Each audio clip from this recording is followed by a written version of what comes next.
8 days ago, Israel and US forces struck without warning, beginning their relentless bombing campaign in Iran. Washington claims to be on the side of the Iranian people, but civilians were among the first casualties of the war. A huge bomb struck a girls' school in the southern city of Minab. It was the middle of the day and class was in session. The bodies of more than 165 children and staff members were pulled from the rubble.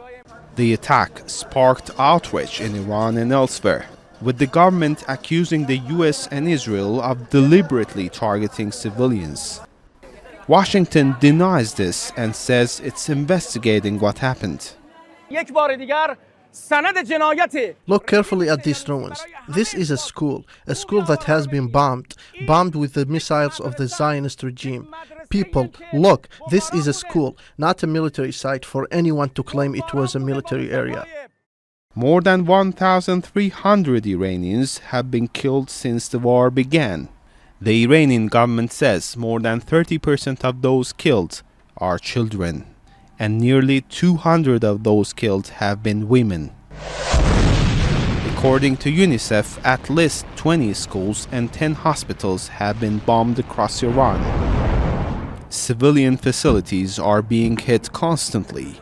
The Asadi sports complex, one of Tehran's biggest stadiums, is now nothing more than a ruin. Iran says a separate attack on another sports center killed 18 boys and girls as they were playing volleyball. Hospitals are routinely overwhelmed as wounded are brought in for urgent care. As the US and Israel strike thousands of targets across the country, the next emergency could happen anytime or anywhere.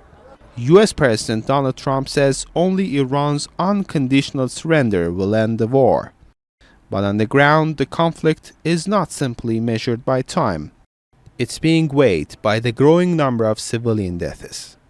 The situation looks to be far from de-escalation as the continuous exchange of fire remains the reality on the ground. And as always in such situations, it is the people who are suffering the most.